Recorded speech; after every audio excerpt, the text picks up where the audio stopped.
हिमाचल प्रदेश के विधानसभा नेता प्रतिपक्ष और हिमाचल प्रदेश के पूर्व मुख्यमंत्री जयराम ठाकुर ने कुफरी में एक सड़क हादसे में घायल लोगों को पहुंचाया अस्पताल।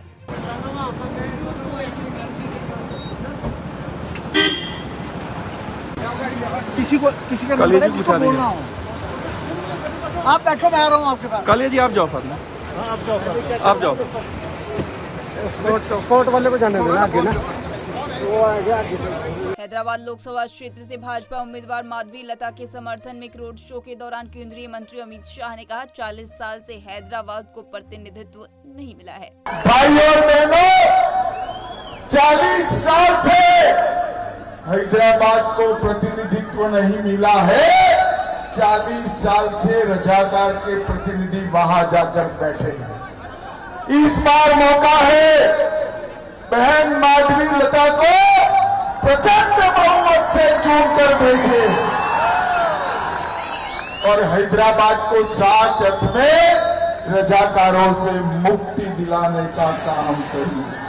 गुजरात में मतदान प्रतिशत को बढ़ावा देने के लिए अहमदाबाद के एक स्कूल में व्यवस्थित मतदाता शिक्षा और चुनावी भागीदारी अभियान के तहत मेहंदी प्रतियोगिता का किया गया आयोजन।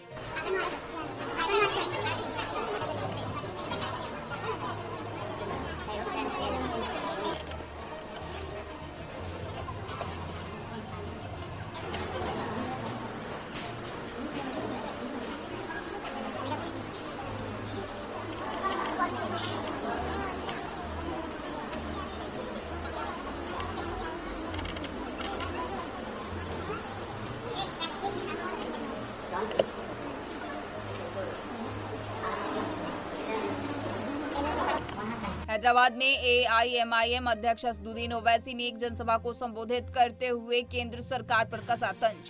साल में क्या मिला भारत के लोगों को? नौजवान बेरोजगार है, बेरोजगारी उसका मुकद्दर बन गया।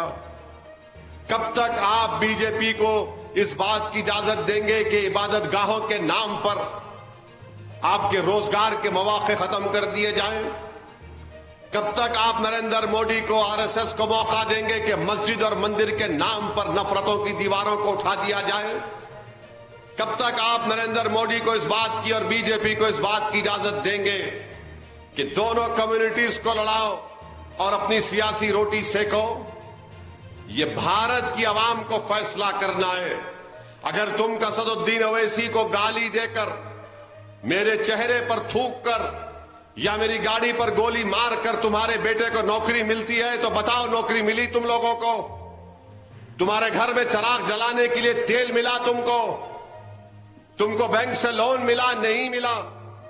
ये सिर्फ भारत के नौजवानों को एक मकसद दे दिए कि नफरत पैदा करो, नफरत पैदा करो। मेरे भाई, मोदी बोलते इस मुल्क में वोट बैंक है। इस मुल्क में कभी मुस्लिम वोट बैंक नहीं था, ना कभी रहेगा। इस मुल्क में एक ही बैंक है और नरेंद्र मोदी ने उस बैंक से अपने दोस्तों को 6,000 करोड़ का लोन दिलाया। कितना? 6,000 करोड़ का लोन। चंडीगढ़ में भाजपा उम्मीदवार संजय टंडन पर चंडीगढ़ लोकसभा सीट से कांग्रेस उम्मीदवार मनीष तिवारी ने कहा, उन्होंने कभी अपने पिता से पूछा है कि वे अमृतसर के राजपुरा क्यों गए हैं। उन्होंने कभी अपने सत्कारयोग पिताजी से पूछा था कि वो अमृतसर से राजपुरा क्यों गए हैं? वो कौन होते हैं मुझे पूछने वाले? मेरी पार्टी ने मुझे वहां सेवा का मौका दिया था, लोगों ने आशीर्वाद दिया है, मुझे जिताया है। वो उस जनता जिसके पास मुझे मेरी पार्टी ने भेजा था, उन्होंने जनमत देके मुझे संसद में भेजा है। ये कौन होते हैं मेरे से सवाल पूछने वाले? वो उसकी पुष्टि कि मेरी पार्टी का फैसला सही था, वो तो लुधियाना और श्री आनंदपुर साहब की जनता ने कर दिया था। इनका सुपड़ा साफ होने वाला है। देखिए, 36 घंटे हो गए मुझे इन्हें चुनौती दिए हुए। जो आदमी इतना डरपोक है, जो मुझसे बहस नहीं कर सकता, तो संसद में जाके क्या करेगा? संसद में तो वाद विवाद होता है, राष्ट्रीय अंतर्राष्ट्रीय मुद्दों के ऊपर बहस होती है, संवेदनशील मुद्दों के ऊपर अपनी बात कही जाती है, कानून बनाया जाता है। जो आदमी इतना डरपोक है कि मुझसे बहस करने से डरता है, वो उस 543 जो वहां पे सांसद बैठते हैं, वो सभा कक्ष में जाके क्या करेगा? सुच्चे मुंह वापस आ जाएगा बगैर बोले। चंडीगढ़ की जनता को सोचना चाहिए। गुजरात के पूर्व मुख्यमंत्री और भाजपा नेता विजय रूपानी ने कहा, भाजपा ने फैसला किया है कि पंजाब में सभी 13 लोकसभा सीटों पर हम अकेले चुनाव लड़ेंगे। भारतीय जनता पार्टी ने फैसला किया है कि पंजाब में 13 के 13 सीटों पर हम अकेले चुनाव लड़ेंगे और भारतीय जनता पार्टी पंजाब ने पूरी तैयारी के साथ इस चुनाव में काम शुरू कर दिया है। हमारे 9 प्रत्याशी घोषित भी हो गए हैं। 1-2 दिन में 4 प्रत्याशी और घोषित हो जाएंगे। वैसे कार्यकर्ता में उत्साह है और कार्यकर्ता ने भी चुनाव का काम अच्छी तरह से संभाल लिया है। काफी लोग भी अन्य पार्टी से भारतीय जनता पार्टी में बहुत लोग शामिल भी हो रहे हैं, हर रोज हो रहे हैं। इससे भी पार्टी की शक्ति में बढ़ोतरी हुई है। हमने 13 के 13 सीट पर प्रवास और कार्यकर्ता के साथ चुनाव की तैयारी की बैठकें शुरू कर दी है। आज भटिंडा उसी कारण हम लोग आए हैं और कार्यकर्ता के साथ बैठकर पूरी रणनीति और चुनाव जीतने के लिए जो कुछ तैयारी करनी है उसके बारे में मीटिंग की, चर्चा की और फैसला भी किया है।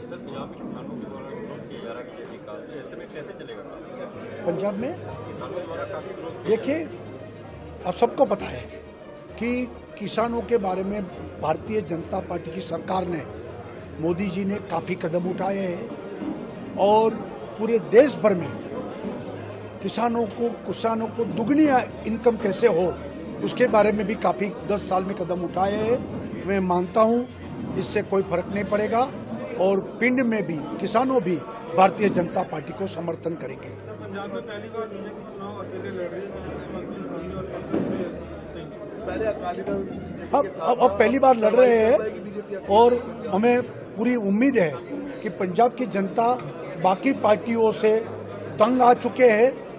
बाकी पार्टियों ने जो सरकार चलाई इससे उनको कोई संतुष्ट नहीं है और अभी आम आदमी पार्टी की सरकार में भी उनको लगता है कि हमारे साथ धोखागिरी की गई है, कोई वादा पूरा भी नहीं हुआ है। तो अब भारतीय जनता पार्टी के सिवाय कुछ विकल्प नहीं है, ये जनता ने पूरा मान लिया है। इसलिए हमें लगता है कि इस चुनाव में भाजपा को बहुत लाभ होगा। मुकाबला किसके साथ पंजाब में बीजेपी मुकाबला किसके साथ? नहीं, हम मानते हैं कि इस बार जनता ने फैसला कर दिया है। अंबेडकर नगर निर्वाचन क्षेत्र से समाजवादी पार्टी के उम्मीदवार लालजी वर्मा ने कहा, दिल्ली पुलिस एक नोटिस के साथ आई थी, उनकी मंशा थी कि हम नामांकन न करने पाए। रात में एक नोटिस दिल्ली पुलिस आई थी, एक नोटिस सर्व कराने के लिए। उनकी मंशा थी कि हम नामांकन न करने पावें, इसलिए फर्जी केस बनाकर बहुत ही जल्दबाजी में 28 तारीख को केस दर्ज करके और 29 तारीख को पुलिस 11:30 बजे हमारे घर पहुंच गए। रात में 11:30 बजे हमारे घर पहुंच गई, जो इस बात को साबित करता है कि भारतीय जनता पार्टी विपक्षी नेताओं को डराकर, धमकाकर और जिस तरह से सूरत में उन्होंने किया है उसी तरह का आचरण करना चाहते हैं। लेकिन अंबेडकर नगर की आम जनता संघर्ष करने वाली जनता है और हम सब लोग भी जो आज समाजवादी पार्टी के कार्यकर्ता हैं किसी भी संघर्ष से डरने वाले नहीं हैं। कितना भी मुकदमा वो कर ले, आम जनता के साथ मिलकर भारतीय जनता पार्टी के कुशासन को मिटाने के लिए काम करेंगे।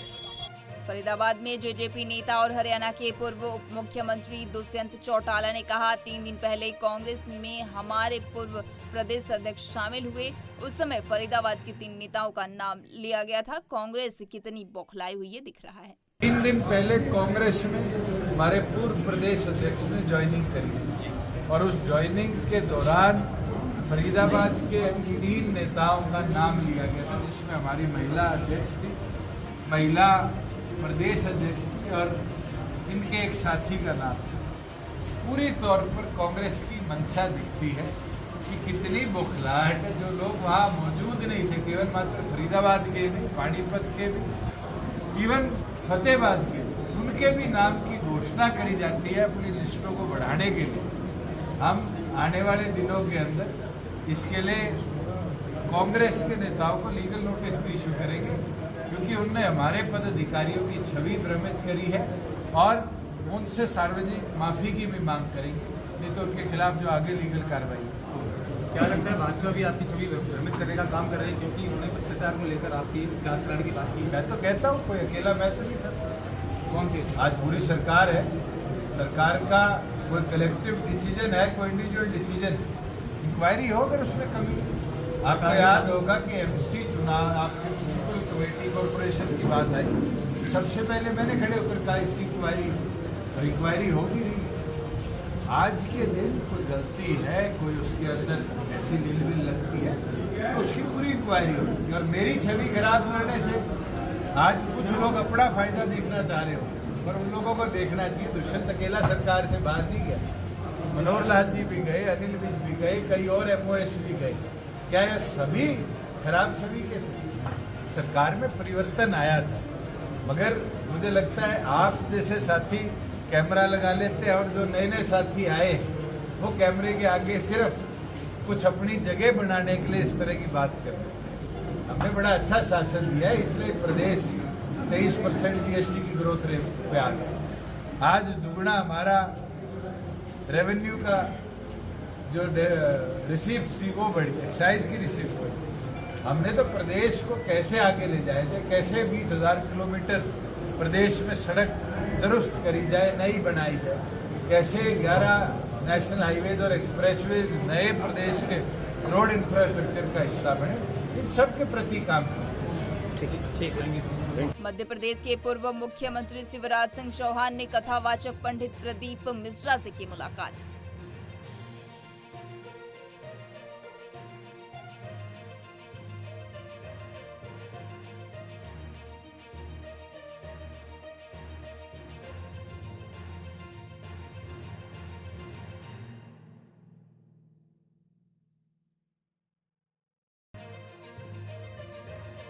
केंद्रीय गृह मंत्री अमित शाह ने हैदराबाद निर्वाचन क्षेत्र से भाजपा उम्मीदवार माधवी लता के समर्थन में किया रोड शो।